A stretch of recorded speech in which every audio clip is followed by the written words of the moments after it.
Coach, when you just when it's the fourth quarter and you see Kyrie and Luka doing what they're doing, I mean, is it just for you? Do you just can you sit back and enjoy it? Are you still locked into the game? What's it like from your perspective watching them perform like that? Locked into the game for sure, but also the trust that we have with our quarterbacks. When you talk about Luka and Kai being able to make the right decisions, and I thought those guys did a great job with the pace in the fourth of being able to run when we got the miss or rebound. And then just talking about winning the fourth. The game was tied at the end of the third. Everybody just stayed together. We got some great stops. We had some turnovers there in the fourth, but no one went sideways. Everybody just stayed positive. And, again, the trust of Luka and Kai with the ball, they made some great plays. Finding teammates, but also being able to knock down shots when we needed them. This is just my assessment. When I look at the ball movement, the space, and the defensive rotation, it seems like you've been really coaching at a high level. I'm curious, just how much do you think you've grown as a coach since you got in Dallas? Yeah, as much as we talk about players, coaches grow, coaches get better. The more time they're around the game. For me, I'm trying to get better each day, watching film, coming up. My staff has done an incredible job of getting the guys ready. And so, for me, when the season's over, I'll look back to see what I have to improve on. But there's always growth for a coach and players. But we talk about the players. This is a players' league, not a coaches' league. JK, what's the concern level with Lively at this point? And it was announced a neck sprain. Yeah. Are there any concerns about a concussion? No. First, it was announced it was a neck sprain, so we'll see how he feels tomorrow. Coach Kidd, Jaden Hardy is someone who you've employed as kind of that third. Go ahead. So I didn't think he was going to ask another question, but Jay Hardy's been someone who you've employed as that third ball handler off the bench. What about his minutes recently in this series has impressed you the most? When you look at Hardy, just his preparation, he's just being ready, just understanding that we trust with him having the ball to be able to play make or to score, and he's done that in this series at a high level. He's also part of the special teams defensive group, so just looking at his growth, and he's grown up extremely fast in this playoff series, but just understanding he's picking up a teammate maybe that isn't playing well, and so again, he's doing it at a high level, and there's a lot of trust with his teammates and coaches when he's out there. Hey, Jason. Anthony Edwards got hot in the third quarter, but in the fourth quarter, y'all were able to hold him to 4 points. What was your assessment on the team's defense in containing him late in the game? Yeah, I thought the group did a great job. He expended a lot of energy in that third, and we felt we were in a good seat, even though we gave up the lead. It's tied. He played almost the whole game. Ant's an incredible player. He's going to put a lot of pressure on your defense, and he did that in the third. I thought again in the fourth, the group did a good job. Team defense of trying to make it hard on them. And again, we got fortunate that they missed some shots, and then we were able to capitalize that on the other end. And you always talk about the leadership of Luka and Kai. How do you, as a coach, balance, between letting your leaders lead and then also stepping in and giving guidance to the team? Yeah, I think there's a lot of trust when you talk about Kai and Luka with the quarterback situation. I've been in that seat before, and the coach trusted that I was going to do the right thing. When you talk about those two guys as winners, they want to win. They want to help the team. I think when you talk about Luka putting pressure and trusting his teammates, Kai again turns down a shot and goes, to PJ in the corner for a big three. And I thought that was when the run started. But my job is to inform them what I see and try to put those guys in a position to be successful. But they do the heavy lifting. I get to sit there and watch. And so, but they're doing it at a high level, and we got to continue. We, again, haven't done anything. This is the first of four, and we're only at three. Jason, Lively is such a big part of this team. How did you guys make it through the night without him, and how did you think Dwight did those 7 minutes he was out there on the court? Yeah, I think it's always been, you've been around this group all season. Next man up. Injuries are part of the game, and I thought DP did a great job.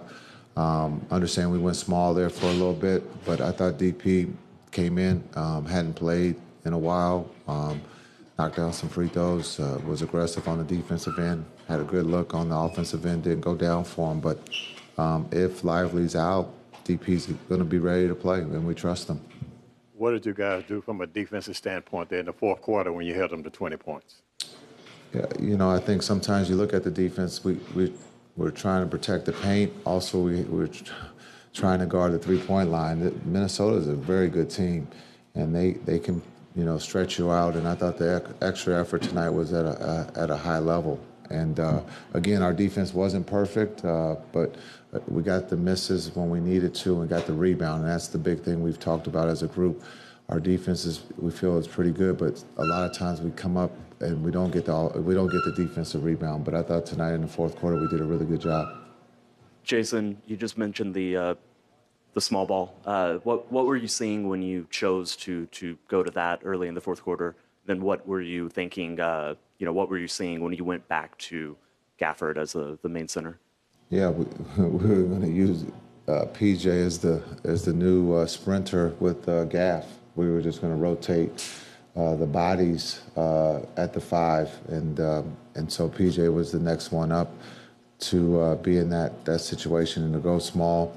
They were small too, so this was going to be a battle of shot making. Who was going to be able to make shots? Rim protection wasn't quite there for both clubs, so for us it was just a matter of being able to knock down shots, and we were able to do that in the fourth. Since the trade deadline, you guys have kept finding different ways to win, whether it's games where you don't hit as many threes as usual, games led by the defense, games where players are injured. What gives this team its ability to adapt to different styles of play and just still come out with results anyway?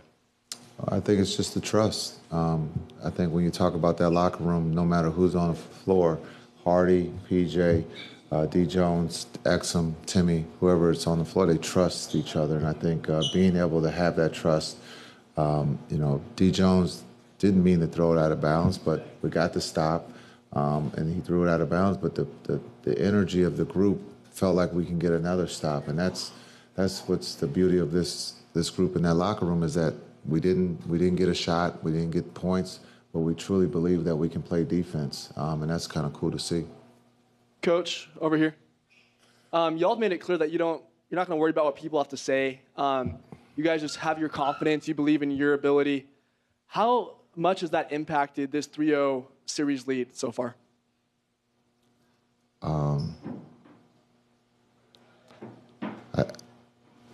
We're just playing the game. We're trying to go out and win and put our best foot forward.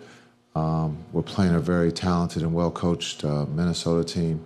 I don't think we're on any platforms reading.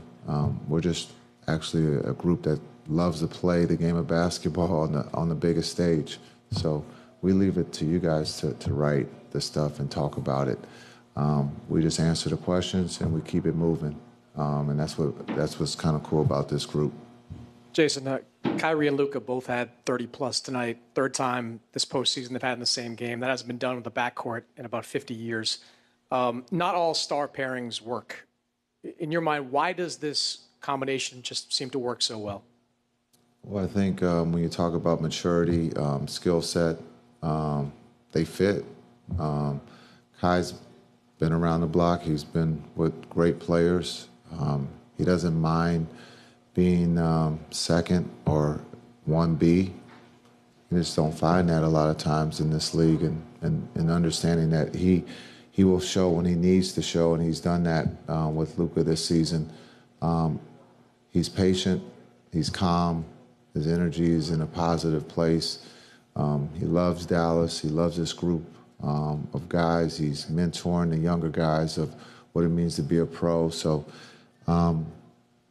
there's a debate out there, is this the best backcourt in NBA history? It's kind of cool. Doesn't happen all the time. So